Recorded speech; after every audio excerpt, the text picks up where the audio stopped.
गर्मी में तीखा खाने वाली बहू। गर्मियों का मौसम था। सूरज की तेज रोशनी ने जैसे धरती को तपाकर रख दिया था। हरे भरे बाग बगीचों में भी अब पेड़ों की छांव के नीचे बैठे लोग गर्मी से राहत लेने की कोशिश कर रहे थे। घरों में भी पंखे और कूलर का शोर बढ़ चुका था और हर जगह चाय की चुस्कियों के साथ मीठे या खट्टे ठंडे पेय का आनंद लिया जा रहा था। अगर आप अपनी माँ से प्यार करते हो और उनको हमेशा खुश देखना चाहते हो तो चैनल को सब्सक्राइब करो, लाइक करो, हर हर महादेव कमेंट करो। बहुत ही जल्द आपको खुशखबरी मिलेगी। प्लीज वीडियो को लास्ट तक जरूर देखें। अब आगे सुने। वहीं एक छोटे से गांव में एक परिवार था जहां सास और बहू का रिश्ता हमेशा से ही कुछ विशेष रहा था। सास राधा देवी एक सख्त और पारंपरिक महिला थीं। उनका मानना था कि घर की हर महिला को अपने कर्तव्यों को पूरी निष्ठा से निभाना चाहिए और घर के हर छोटे बड़े काम में योगदान देना चाहिए। दूसरी ओर उनकी बहू मीरा एक युवा और उत्साही महिला थी जो अपनी सास से कुछ अलग सोचती थी। मीरा को तीखा खाना बहुत पसंद था। गर्मी के मौसम में भी जब सभी लोग ठंडे और हल्के खाने की ओर झुकते थे, मीरा का दिल हमेशा तीखे खाने की तरफ ही जाता था। मीरा का मानना था कि गरम ताजगी से भरी रेसिपी ही उसकी रूह को सुकून देती थी। हालांकि राधा देवी हमेशा उसे चेतावनी देती कि गर्मी में ऐसा तीखा खाना तुम्हारे पेट के लिए सही नहीं है। माँ, आपको पता है न मुझे तीखा कितना पसंद है। गर्मी में भी मुझे यही चाहिए, मीरा अक्सर अपनी सास से कहती। तुम तो बड़ी जिद्दी हो मीरा। अच्छा है कि तुम बहू हो, वरना कहीं और जाती तो शायद किसी को तुम्हारी आदतें ना पसंद आती। राधा देवी हमेशा मीरा की आदतों को लेकर थोड़ा चिढ़ी रहती। लेकिन माँ, क्या जिंदगी में थोड़ा मजा नहीं होना चाहिए, मीरा अक्सर हंसी मजाक में कह देती। एक दिन राधा देवी ने एक नई दावत देने का निर्णय लिया था। उनके पुराने दोस्त जो कई वर्षों से गांव में नहीं आए थे, अब वापस आने वाले थे। राधा देवी चाहती थीं कि यह अवसर कुछ खास हो, इसलिए वह एक बड़ा भोज आयोजित करने का सोच रही थीं। और इस भोज में सबसे अहम बात थी, क्या खाना परोसा जाएगा। राधा देवी ने तय किया कि वे बहुत ही सादा और पारंपरिक खाना बनाएंगी ताकि वह अपने दोस्तों को अपनी संस्कृतियों की सच्ची पहचान दिखा सकें। लेकिन मीरा के मन में एक खिचड़ी पक रही थी। वह जानती थी कि इस अवसर पर भी यदि तीखा खाना नहीं मिला तो वह खुद को रोक नहीं पाएगी। माँ, क्या हम इस बार कुछ नया और तीखा नहीं बना सकते, मीरा ने एक दिन राधा देवी से पूछा। राधा देवी ने उसे घूरते हुए कहा, तुम नहीं थकती क्या? पहले ही तुमने तीखा खाना बनाने की जिद पकड़ी हुई है। लेकिन इस बार मैं चाहती हूं कि हम कुछ खास पारंपरिक और सादा परोसें। लेकिन माँ, तीखा खाना भी परंपरा का हिस्सा हो सकता है, मीरा ने अपनी बात को जोर देकर कहा। राधा देवी ने उसे थोड़ा समय दिया, लेकिन वह नहीं चाहती थी कि कोई बात उनके द्वारा बनाए गए भोज की शांति और गरिमा को छेड़े। फिर मीरा ने एक ऐसा तरीका ढूंढा जिससे वह अपनी सास को मना सके। राधा देवी और मीरा के बीच जो छोटी छोटी बहसें होती रहती थीं, वो कभी भी थमने का नाम नहीं लेती थीं। राधा देवी अपनी बहू की आदतों से परेशान थीं, लेकिन वह जानती थीं कि मीरा का दिल बहुत अच्छा है। हालांकि राधा देवी को यह भी लगता था कि मीरा को अपनी जिंदगी की कुछ आदतों पर काबू पाना चाहिए। भोज की तारीख नजदीक आ रही थी और राधा देवी अपनी पूरी ताकत से काम में लगी हुई थीं। उन्होंने घर के प्रत्येक सदस्य को जिम्मेदारी सौंप दी थी कि वह भोज में अपना योगदान दें। बहू, बेटियां और छोटे बच्चे सबको अपने अपने हिस्से का काम मिल चुका था। राधा देवी ने तय किया था कि इस बार कुछ नया न होगा, सब कुछ पारंपरिक ही रहेगा और भोज में कोई भी बदलाव नहीं किया जाएगा।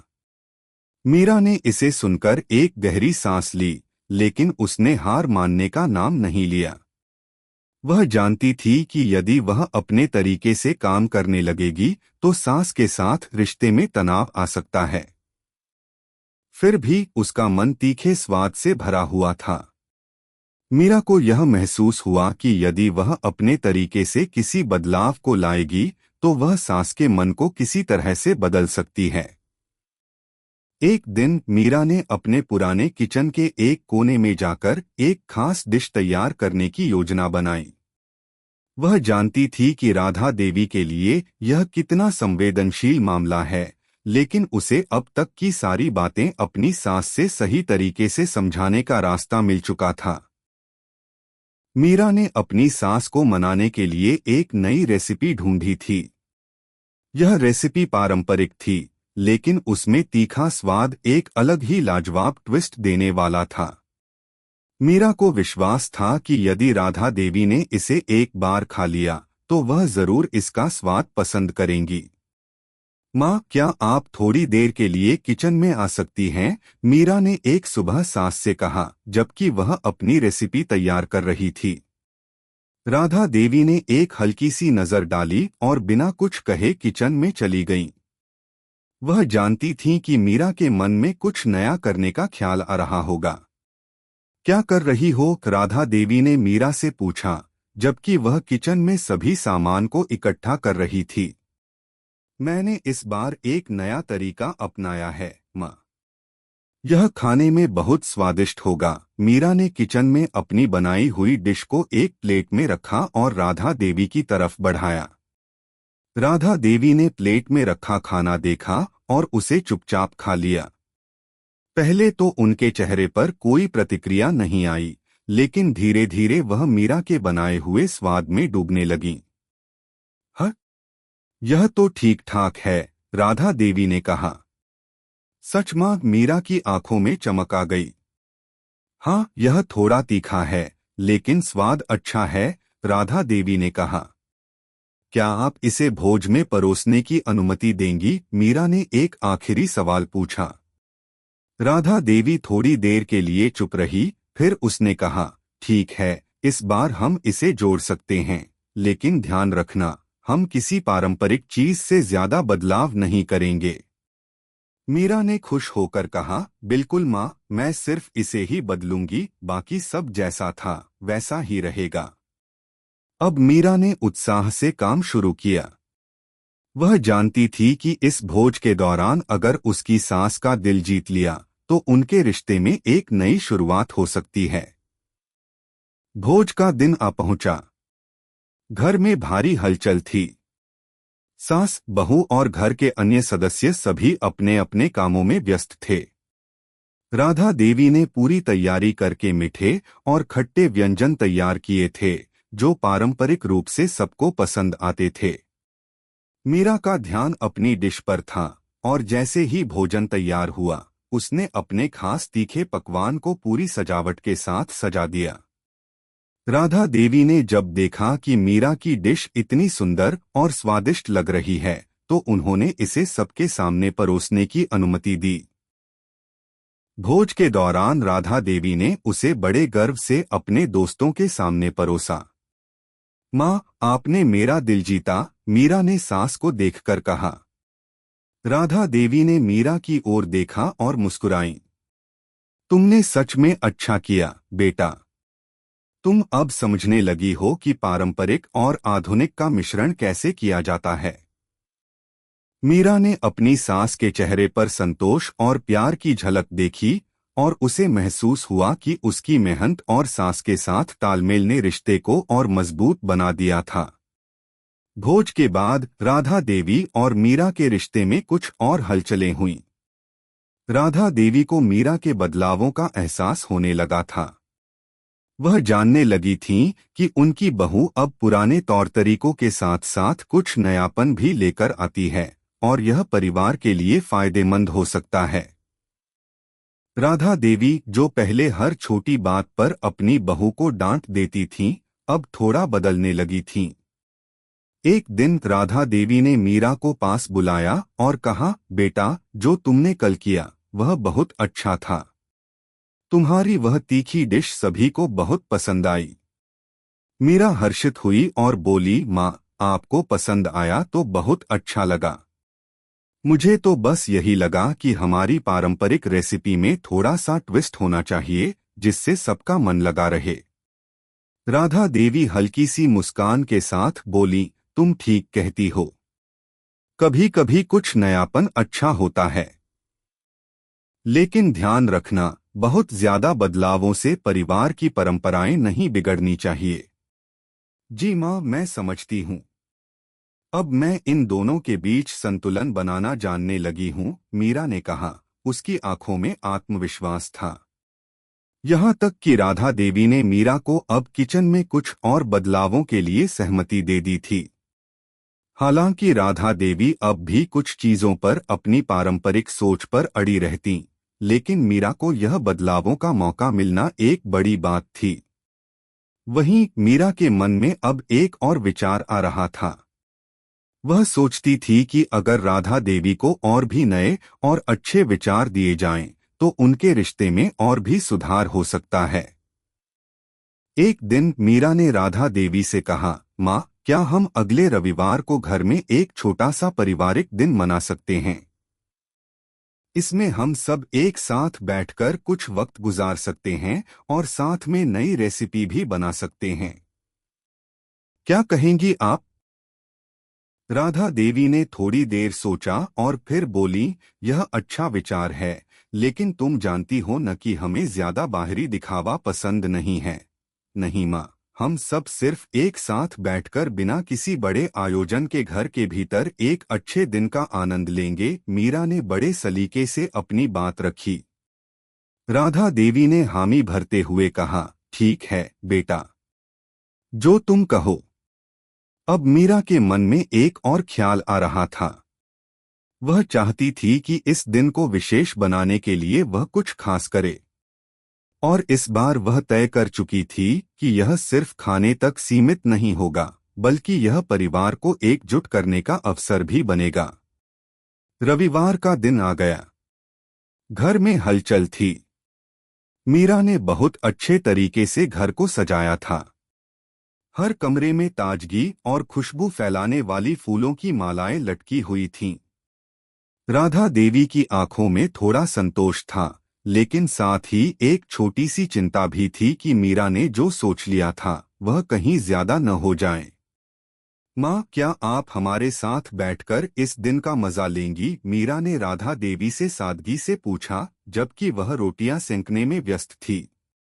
राधा देवी ने नजरों में गहरी सोच के बाद सिर हिलाया और कहा, ठीक है, आज मैं भी तुम्हारे साथ बैठकर कुछ वक्त बिताऊंगी। दिन भर का समय खुशियों से भरा रहा। राधा देवी और मीरा ने मिलकर एक साथ खाना पकाया, घर के बच्चों ने उनके साथ खेल खेला और परिवार के बाकी सदस्य एक साथ बैठकर पुराने किस्से और यादें ताज़ा करते रहे। मीरा ने खास तौर पर एक मसालेदार पकौड़ी बनाई थी, जो राधा देवी को पहले से ही पसंद थी, और सबने मिलकर उसका आनंद लिया। राधा देवी को यह देखकर बहुत संतोष हुआ कि इस बार मीरा ने सिर्फ खाना ही नहीं, बल्कि परिवार को एकजुट करने का भी काम किया। इस दिन ने घर में प्यार और समझ की एक नई शुरुआत दी थी। जब दिन खत्म हुआ तो राधा देवी ने मीरा के पास जाकर कहा, बेटा, तुमने सच में बहुत अच्छा किया। मुझे खुशी है कि तुमने हम सबको एक साथ लाकर यह दिन खास बना दिया। मीरा ने अपनी सास के चेहरे पर मुस्कान देखी और यह महसूस किया कि अब उनका रिश्ता सचमुच बदल चुका था।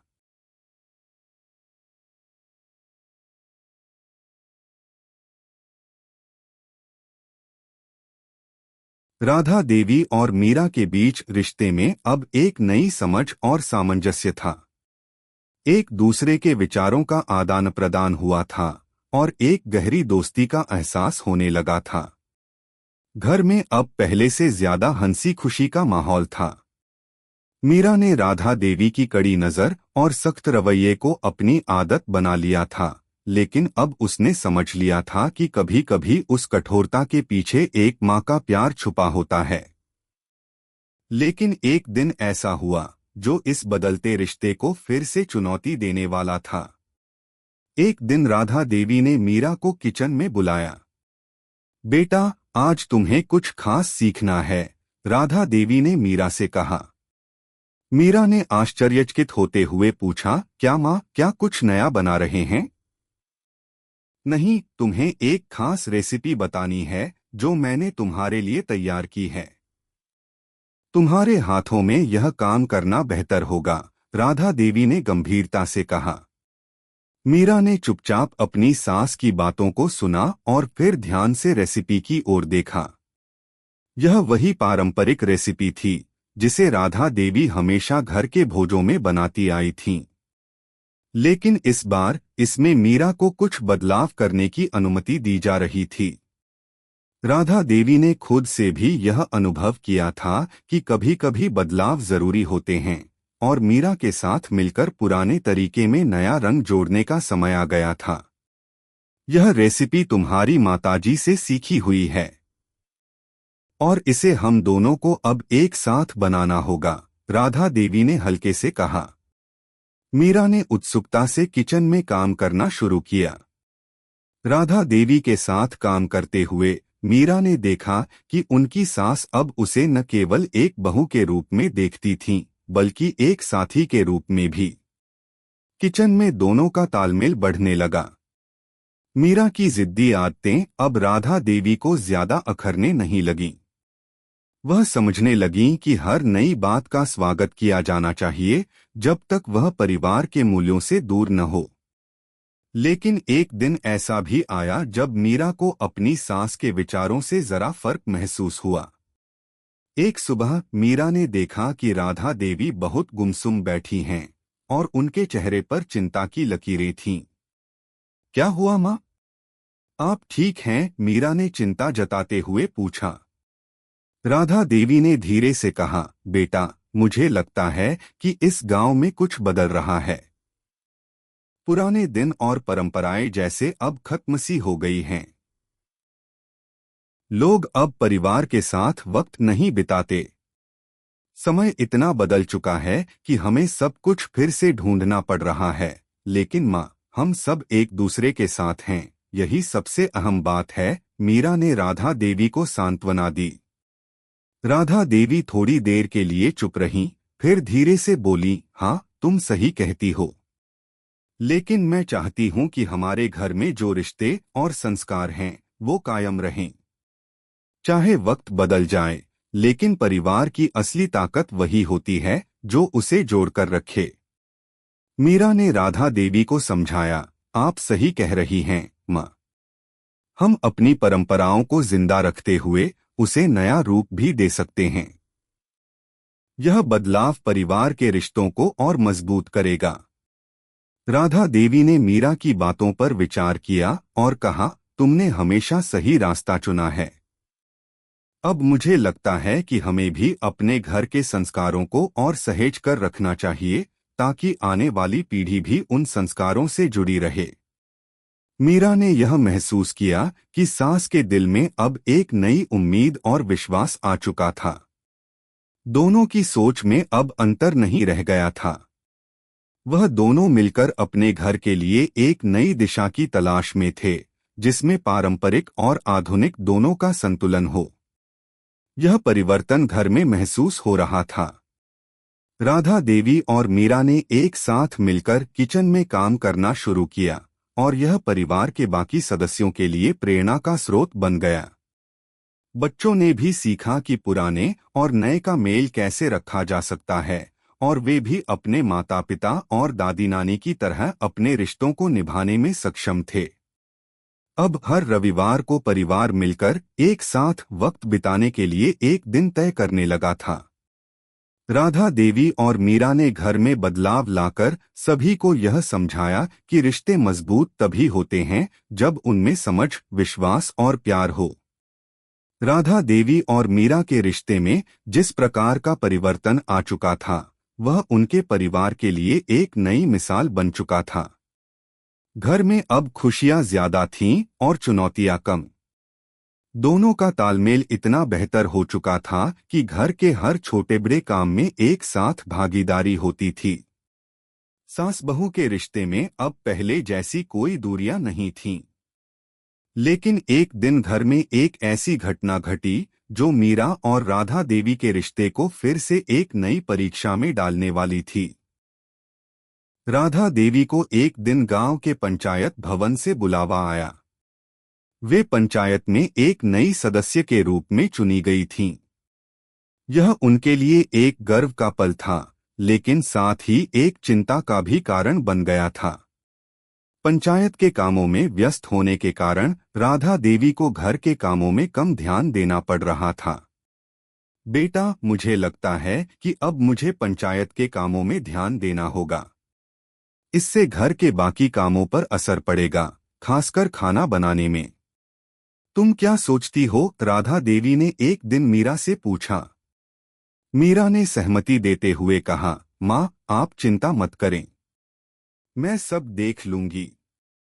पंचायत का काम आपके लिए बहुत महत्वपूर्ण है और हम सबका साथ है। घर के काम की जिम्मेदारी अब मेरी भी है। राधा देवी ने हल्के से सिर हिलाया और कहा, ठीक है बेटा, तुमसे ही उम्मीद है। यह मीरा के लिए एक चुनौतीपूर्ण समय था। अब उसे न केवल घर के सभी कामों का जिम्मा संभालना था, बल्कि वह जानती थी कि राधा देवी की गैरमौजूदगी में परिवार की जरूरतें पूरी करने के लिए उसे और भी मेहनत करनी होगी। लेकिन मीरा ने हार नहीं मानी। वह यह जानती थी कि सास का विश्वास जीतने के लिए उसे अपनी पूरी कोशिश करनी होगी। समय धीरे धीरे बीतने लगा और मीरा ने घर के हर काम को बखूबी संभाला। राधा देवी पंचायत के कामों में व्यस्त थीं और मीरा ने अपने तरीके से घर को चलाया। लेकिन फिर भी मीरा को कहीं न कहीं यह चिंता सताने लगी कि क्या वह सब कुछ सही तरीके से कर पा रही है। कभी कभी घर के कामों में व्यस्त हो जाने के कारण वह अपने सास के साथ कुछ समय नहीं बिता पा रही थी और यही बात उसे परेशान करने लगी थी। एक दिन राधा देवी ने मीरा को किचन में बुलाया और कहा, बेटा, तुम बहुत अच्छा काम कर रही हो, लेकिन क्या तुमने कभी सोचा है कि कभी कभी हम दोनों को मिलकर समय बिताना चाहिए? माँ, मुझे तो लगता था कि आप पंचायत के काम में व्यस्त हैं, इसीलिए मैंने ज्यादा हस्तक्षेप नहीं किया, मीरा ने हल्के से कहा। राधा देवी ने मुस्कुराते हुए कहा, मैं जानती हूँ बेटा, लेकिन यह जरूरी नहीं है कि हम हर वक्त काम ही करते रहें। कभी कभी हमें अपने रिश्तों के लिए भी वक्त निकालना चाहिए। हमें परिवार के साथ बैठने और एक दूसरे से बात करने का समय मिलना चाहिए। मीरा ने राधा देवी की बातों को ध्यान से सुना और महसूस किया कि उनका रिश्ता अब केवल सास बहू का नहीं, बल्कि एक दोस्ती का रूप ले चुका था। इस दिन मीरा ने तय किया कि वह राधा देवी के साथ कुछ खास समय बिताएगी। अगले दिन मीरा ने राधा देवी को अपने साथ पुराने किस्से सुनने के लिए एक शाम बिताने का प्रस्ताव दिया। माँ, आज हम दोनों मिलकर कुछ समय एक दूसरे के साथ बिताते हैं। आप मुझे अपनी जवानी के दिन सुनाए और मैं आपको अपने बचपन की यादें सुनाऊंगी। राधा देवी को यह विचार बहुत पसंद आया। यह बहुत अच्छा रहेगा बेटा, मुझे बहुत अच्छा लगेगा। शाम को दोनों ने घर के आंगन में चाय बनाई और मिलकर पुराने दिनों की बातें करने लगीं। राधा देवी ने मीरा को बताया कि जब वह छोटी थी तो कैसे घर के कामों को अपने हाथों से करती थी और किस तरह से उसने अपने परिवार को संभाला था। मीरा ने भी अपनी जिंदगी के बारे में राधा देवी को कई बातें बताई। यह छोटी सी बातचीत उनके रिश्ते को और भी मजबूत बना गई। माँ, आप सच में बहुत सशक्त महिला हैं। मैं हमेशा आपके जैसा बनना चाहती हूँ, मीरा ने दिल से कहा। राधा देवी ने मीरा की ओर देखा और कहा, बेटा, तुम मुझसे भी कहीं ज्यादा सशक्त हो। तुमने मुझे बहुत कुछ सिखाया है।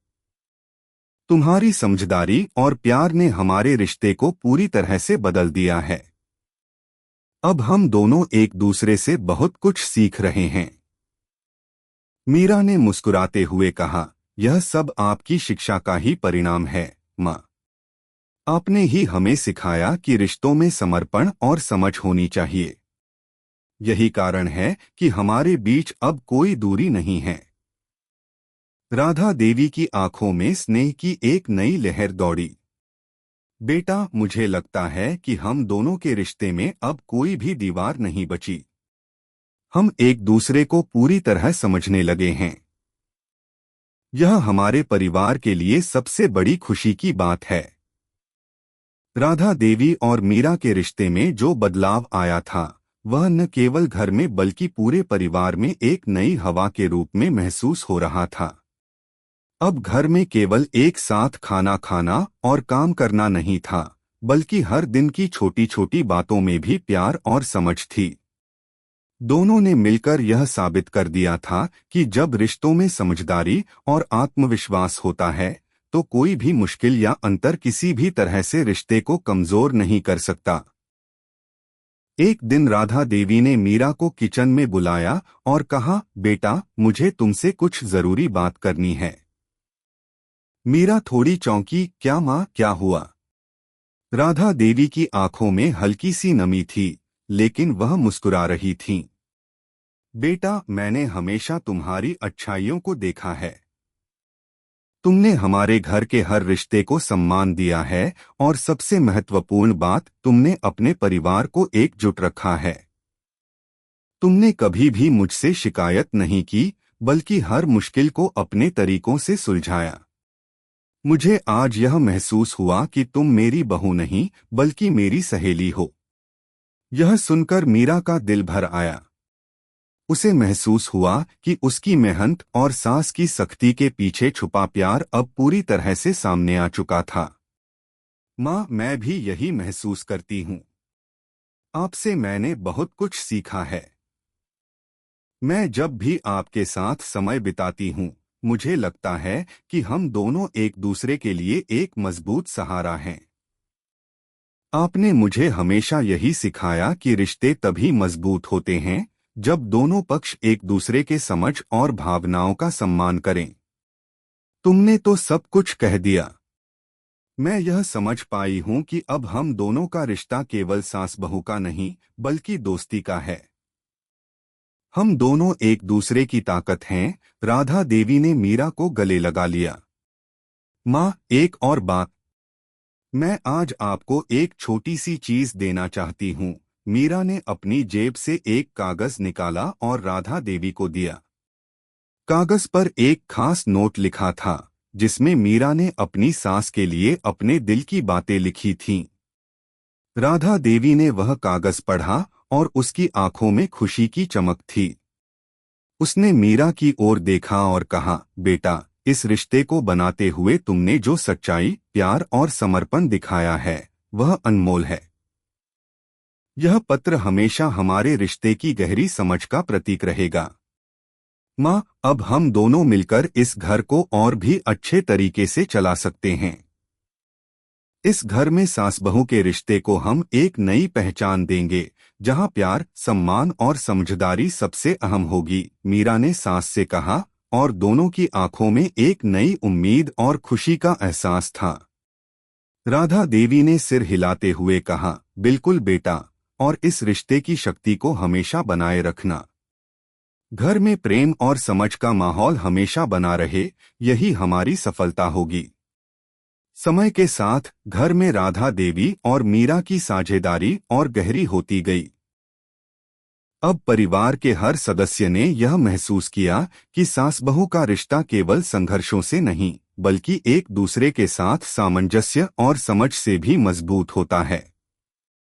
बच्चों ने भी यह सीखा कि रिश्तों में जितना प्यार और समर्थन होगा, उतनी ही खुशियां आएंगी। आखिरकार मीरा और राधा देवी का रिश्ता एक आदर्श बन गया। जहां सास बहू की पुरानी धारा बदल चुकी थी, वही परिवार के बाकी सदस्य भी अब रिश्तों को एक नए दृष्टिकोण से देखने लगे थे। घर में हर कोई एक दूसरे के साथ मिलकर समय बिताने और एक दूसरे के विचारों का आदान प्रदान करने लगा। यह केवल राधा देवी और मीरा का ही नहीं, बल्कि पूरे परिवार का बदलाव था। कैसी लगी आपको कहानी? प्लीज कमेंट करो, लाइक करो, सब्सक्राइब करो। धन्यवाद।